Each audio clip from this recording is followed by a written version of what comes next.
This is KVUE News Midday. More changes from the White House. Officials say the president could drop out of the Paris Climate Accord, while many are cautioning him to think twice. Plus, Governor Greg Abbott signing bills into law today, the new legislation to reform the state's child welfare system.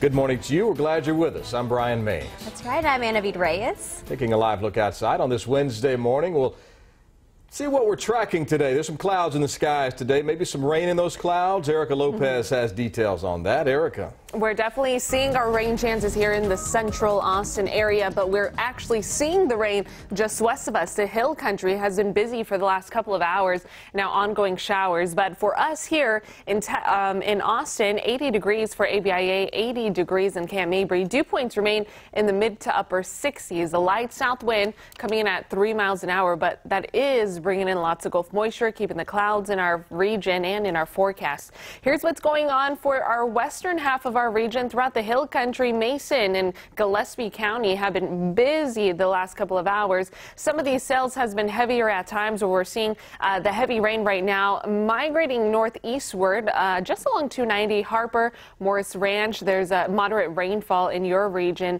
and then also just some light to moderate rainfall south of Mason. We have seen some lightning strikes associated with these cells, so keep that in mind. It is a possibility. Still talking a 30% chance of showers for here in central Austin. Again, I think the busiest part will be the hill country, but we will have peaks of sunshine in our forecast this afternoon. I am tracking rain shower chances, a better chance tomorrow. I'll let you know how much we can expect and exactly who can expect the rain. Guys, back to you. Erica, thanks very much for that. Today, KVUE got the first sit-down interview with Greg Kelly inside of the Wynn Prison Unit in Huntsville. Kelly spent nearly 3 years behind bars. Investigators now taking a second look at the case that led to his 25-year prison sentence. Kelly was convicted of sexually assaulting a 4-year-old boy back in 2014. At first, I truly believed that nothing happened, and I stuck on that for a very long time. As time went on and my private investigation kind of unfolded, I figured out that wasn't the case, and that completely blew my mind. And I kind of talked to my attorney, and I decided not to so much talk about the new suspect in general, but yeah, no, for the longest time I thought nothing happened, and now new stuff's come up with the Texas Rangers, and now I'm just waiting to see when all the truth comes out.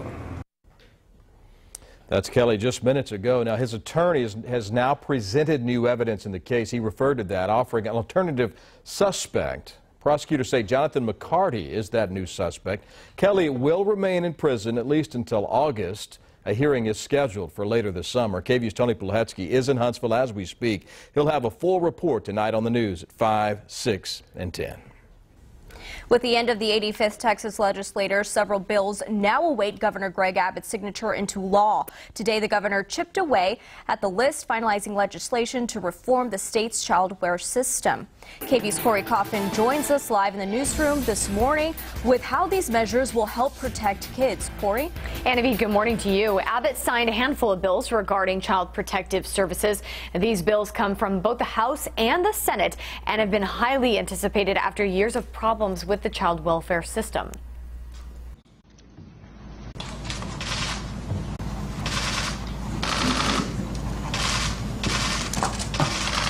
Congratulations to you.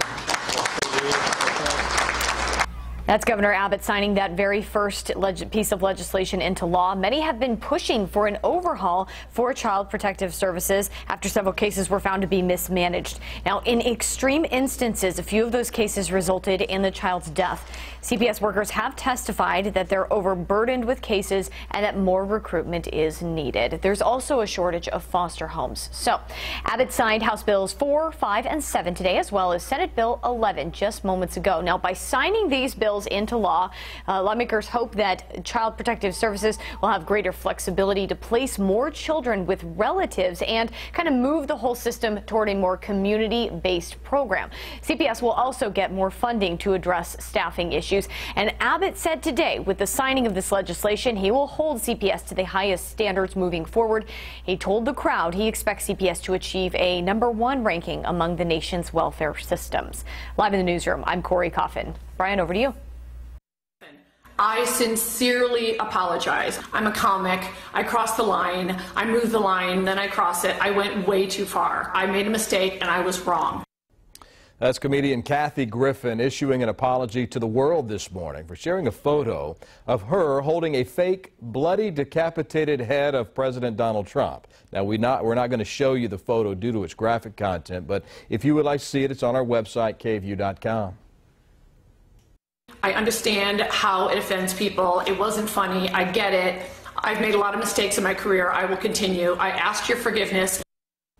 Now, the outrage on social media even reached the Secret Service. Overnight, the agency confirmed they are investigating, saying each alleged or perceived threat has to be investigated thoroughly, which taxes Secret Service manpower and resources that could be utilized elsewhere. While Griffin apologized, the photographer says he has no regrets. Overnight, a massive explosion in the Afghan capital leaves more than 80 people dead, hundreds more injured this morning. That's right. ABC's Molly Hunter reports this attack is one of the worst Kabul has seen since 2014.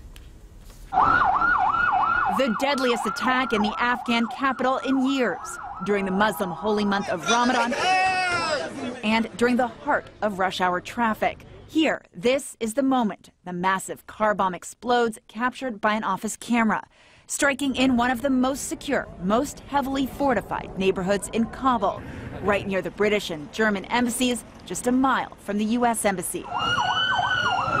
The death toll, more than 80 people and nearly 400 others wounded. There are people inside this car. He says they're still alive, but the car door is stuck and we can't get them out.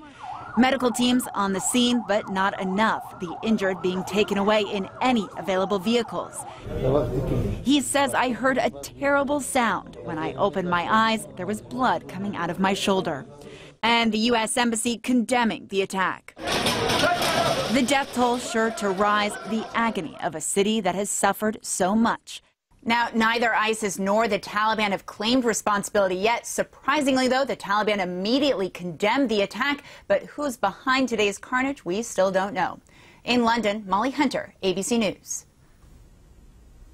A comment about calling ICE led to a shoving match at the state capitol. What federal immigration officials are revealing about the comment. Plus, genetics could lead to a cure for breast cancer. The research happening today.